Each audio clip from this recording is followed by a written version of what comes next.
Magandang araw po sa inyong lahat. Scottie ng Toronto Raptors halabira ngayon. Bakit kaya? Alamin po natin lahat yan dito sa ating video. Bali, ito po yung bali-balita ngayon sa social media na sinasabi na si Boy Scottie ay gigil na gigil habang inikutan ang defender bago malakas na isinaksak ang bola. Ang Cleveland ay lamang laban sa Toronto 3-2 sa Game 6. Kaya naman pala po halabira si Scottie ng Toronto. At ito nga po yung pinakabagong video ni Scottie na makikita nyo na talagang halabira sa kanyang galawan sa court. So panoorin po muna natin.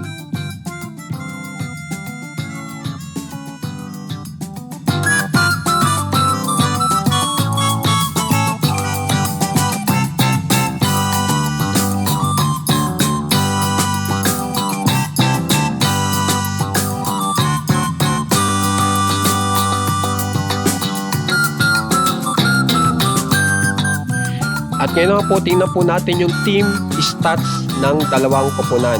At diyan po natin makikita ang kalakasan at kahinaan ng dalawang team. At ang sa pagdating po sa field goals, ang lamang po ay 27 po ang Toronto, samantalang 22 po ang Cleveland. Pagdating naman po sa 3-pointers, lamang po ang Toronto na may 10, samantalang 6 po ang Cleveland. Pagdating naman po sa free throws ay 12 po ang nakuha ng Toronto, samantalang ang Cleveland ay 13.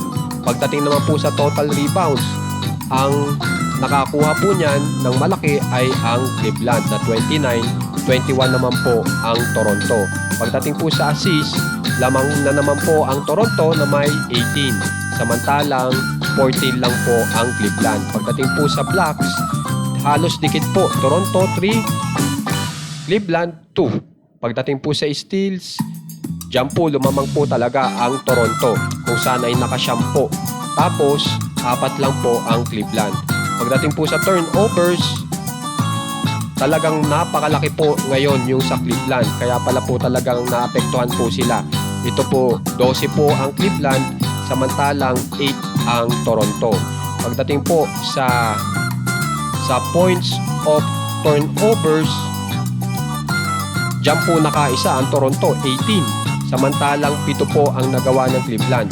Pagdating po sa fast break points, lamang na lamang din po dito ang Toronto kasi 15, tapos isa lang po ang nagawa ng Cleveland. Pagdating po sa points in the paint, 32 po ang nagawa ng Toronto, 30 naman ang Cleveland. So, kung mapapansin nyo, talagang lamang po ngayon ang Toronto. At pagdating po sa personal fouls, mas marami naman po ang Toronto na 15, 30 naman po ang Cleveland. So, yan po ang stats ng dalawa.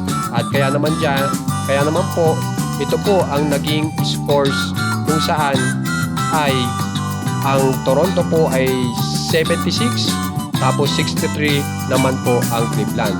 Kaya naman po, kung gusto nyo pong ma-update sa nangyayari po sa playoffs ngayon, katulad po nitong Cleveland at Toronto, subscribe na po kayo sa ating channel na Macho Wayne Wayne. Maraming salamat po.